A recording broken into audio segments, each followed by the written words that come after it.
नमस्कार, न्यूज 18 के digital platform पर आपका बहुत स्वागत है। मैं हूं आपके साथ अंशिका पाठक। दुनिया की निगाहें अमेरिका और चीन के ट्रेड वॉर पर लगी हुई हैं। जी हां, टैरिफ वॉर पर इनकी नजरें बनी हुई हैं। लगातार जो अमेरिका चीन पर टैरिफ लगा रहा है और जवाब में जो चीन टैरिफ लगा रहा है, दुनिया यही सोच रही है कि आखिर चल क्या रहा है। तो चलिए अब आपको बताते हैं, हाल ही में अमेरिका ने 145% टैरिफ जो चीन पर लगाया है, उसका जवाब चीन ने कैसे दिया है।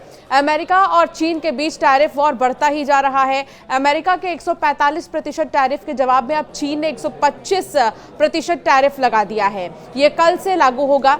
चीन ने कहा है कि अब वो अमेरिका की तरफ से लगाए जाने वाले किसी भी अतिरिक्त टैरिफ का जवाब नहीं देगा।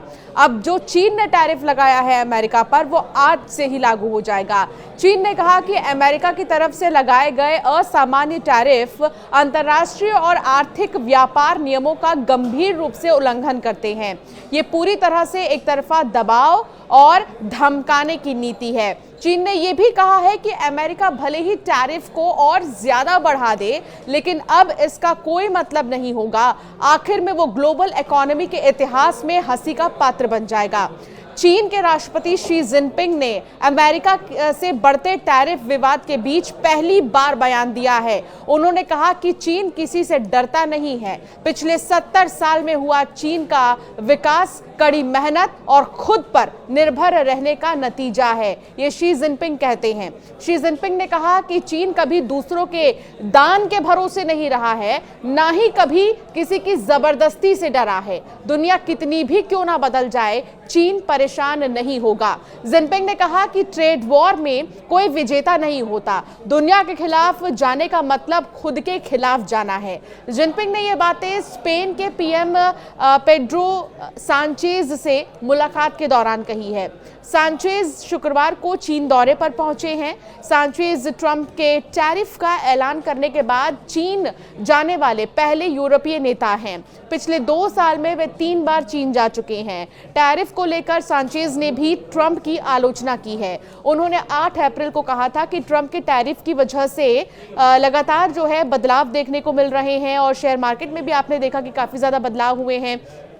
उन्होंने कहा कि 8 अप्रैल को ट्रंप के टैरिफ की वजह से यूरोप नए बाजार तलाशने पर मजबूर होगा। इसके अलावा यूरोपीय देशों और चीन दोनों अपने संबंधों को बेहतर करने पर विचार करेंगे।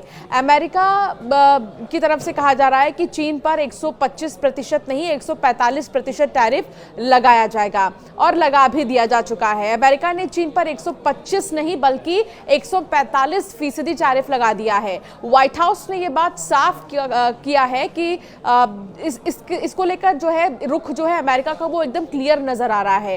ट्रंप ने बुधवार को चीन पर 125% टैरिफ लगाने का ऐलान किया था। इसके बाद गुरुवार को व्हाइट हाउस ने बताया कि इसमें 20% जो है फेंटेनाइल टैरिफ भी जोड़ा गया है, जो मार्च 2025 से ही लागू हो चुका था। ट्रंप ने चीन पर 4 मार्च को फेंटेनाइल ड्रग तस्करी में कथित रोल की वजह से 20% टैरिफ लगा दिया था।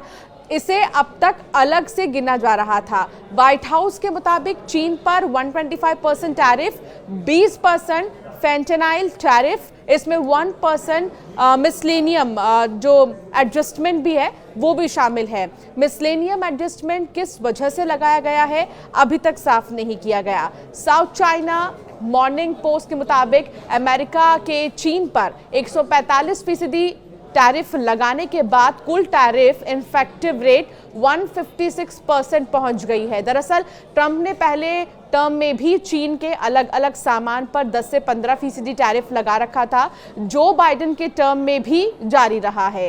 इस टैरिफ को मिलाकर अब चीन पर 156% इफेक्टिव टैरिफ हो गया है। आसान भाषा में इसका मतलब है कि चीन में बना $100 का सामान अब अमेरिका में जाकर $256 तक का हो जाएगा। अमेरिका में चीनी सामानों के महंगे होने से उसकी बिक्री कम हो जाएगी। अमेरिका को भीतर से खोखला कर रहा फेंटेनाइल ड्रग हेरोइन से 50 गुना और मॉर्फिन से 100 गुना ताकतवर होता है। राष्ट्रपति ट्रंप का कहना है कि चीन में ये ड्रग तैयार होता है, फिर वहां से मेक्सिको और कनाडा के रास्ते अमेरिका भेजा जाता है।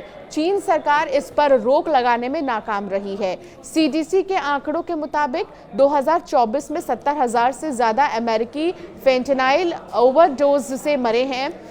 ट्रंप का ये दावा है कि ये ड्रग अमेरिका को भीतर से खोखला कर रही है। वो इसे चीन की साजिश तक बता चुके हैं। रिपोर्ट्स के मुताबिक चीन पहले फेंटेनाइल का सबसे बड़ा स्रोत था, लेकिन 2019 में चीनी सरकार ने इस पर बैन लगा दिया। इसके बाद से ड्रग तस्कर चीन से फेंटेनाइल ड्रग की जगह केमिकल्स भेजते हैं। इसके बाद मेक्सिको के ड्रग कार्टेल इसे लैब में तैयार करते हैं। डीईए की रिपोर्ट कहती है कि 97% फेंटेनाइल अमेरिका में मेक्सिको बॉर्डर से आता है। अमेरिका के सरकारी बॉन्ड बाजार में फिर से बिकवाली शुरू हो चुकी है, तो वहीं शेयर मार्केट के नेस्डैक कंपोजिट इंडेक्स में लगभग 7% की गिरावट आई है। इसके साथ ही एप्पल, एनवीडिया और अन्य कंपनियों के शेयरों में भी गिरावट आई है। तेल की कीमतों में लगभग 4% की गिरावट आई है। अब तक कच्चे तेल की कीमत $63 प्रति बैरल से नीचे पहुंच चुके हैं। इस पर ट्रंप ने कहा कि जो देश डील करेंगे उनके लिए टैरिफ 10% रहेगा। ट्रंप ने 9 अप्रैल को कहा था कि 75 से ज्यादा देशों ने अमेरिका के प्रतिनिधियों को बुलाया है और इन देशों ने मेरे मजबूत सुझाव पर अमेरिका के खिलाफ किसी भी तरह से जवाबी कार्रवाई नहीं की है। इसलिए मैंने 90 दिन के विराम को स्वीकार किया है। टैरिफ पर इस रोक से नए व्यापार समझौतों पर बातचीत करने का समय मिलेगा। इससे पहले उन्होंने 2 अप्रैल को अलग अलग देशों के लिए रेसिप्रोकल जैसे को तैसा टैरिफ का ऐलान किया था। इसके तहत भारत पर भी 26% टैरिफ लगाया था, लेकिन चीन को छोड़कर अब सभी देशों पर 90 डेज तक यानी कि 90 दिनों के लिए 10% बेस लाइन टैरिफ लगा दिया है। ट्रंप टैरिफ के चलते अमेरिका समेत ग्लोबल मार्केट में 10 लाख करोड़ डॉलर की गिरावट आई थी। हालांकि टैरिफ रोकने के फैसले के कुछ घंटों के अंदर ही अमेरिकी शेयर बाजार की वैल्यू 3.1 लाख करोड़ डॉलर बढ़ गई है। ट्रंप के कई करीबी सलाहकारों और खुद एलन मस्क भी टैरिफ वॉर रोकने की सलाह दे चुके थे। ट्रंप की रिपब्लिकन पार्टी के कई नेता भी टैरिफ के खिलाफ थे। ऐसे कई सारे नेता हैं जिन्होंने ये सुझाव डोनाल्ड ट्रंप को दिए थे। टैरिफ के चलते अप्रत्याशित तौर पर अमेरिकी बॉन्ड्स की बिकवाली शुरू हो गई थी। क्रूड की कीमतों में भारी गिरावट दर्ज की गई। ये कोरोना काल जैसी स्थिति बन रही थी। वॉल स्ट्रीट के बैंकों ने टैरिफ के चलते अमेरिका में महंगाई, बेरोजगारी बढ़ने और मंदी आने की चेतावनी दी थी। अमेरिका चीन से 440 अरब डॉलर का आयात करता है। इस पर उसने 145% टैरिफ लगाया है। चीन से प्रोडक्ट्स मंगवाने वाली अमेरिकी कंपनियों के लिए अब इसका विकल्प खोजना बड़ी चुनौती बन रहा था। ऐसे में बाकी देशों पर टैरिफ रोकना इन कंपनियों की सप्लाई चेन के लिए बहुत ही ज्यादा जरूरी था। अमेरिका के बीच चल रहे टैरिफ वॉर के बीच चीन ने कल कहा था कि वो अमेरिका के आगे जबरदस्ती झुकने के बजाय आखिर तक लड़ना चाहेगा। चीनी विदेश मंत्रालय के प्रवक्ता माओ निंग ने कहा है कि चीन उकसावे से नहीं डरता, वो पीछे नहीं हटेगा। माओ ने सोशल मीडिया पर कई सारे पोस्ट शेयर किए थे। इसमें एक पूर्व चीनी नेता माओ का भी वीडियो जो है वो शामिल किया गया था। उसमें माओ कह रहे हैं कि हम चीनी हैं, हम उकसावे से नहीं डरते हैं, हम पीछे नहीं हटते हैं। ये वीडियो 1953 का है, जब कोरियाई जंग में चीन और अमेरिका अप्रत्यक्ष तौर पर आमने सामने थे। वीडियो में माओ कहते हैं ये जंग कब तक चलेगी ये हम तय नहीं कर सकते, ये राष्ट्रपति ट्रूमैन या फिर आइजनहवर या फिर जो नया राष्ट्रपति बनेगा उस पर निर्भर करता है। चाहे ये जंग कितना भी लंबा क्यों ना चले, हम कभी भी नहीं झुकेंगे। हम तब तक लड़ेंगे जब तक हम पूरी तरह से जीत नहीं जाते। माओ ने एक दूसरे पोस्ट में एक तस्वीर शेयर की थी। इसमें यह बताया गया है कि कीमत महंगी होने के बाद भी अमेरिकी चीनी सामान ही खरीदेंगे। तो फिलहाल जो अमेरिका और चीन है, दोनों में जो है टैरिफ वॉर लगातार जारी है। लगातार अमेरिका ने झटके पर झटके चाइना को दिए हैं। कैसे? टैरिफ बैक टू बैक बढ़ाकर 100% से ये टैरिफ जो है वो शुरू हुआ था, अब वो 145% तक पहुंच गया है।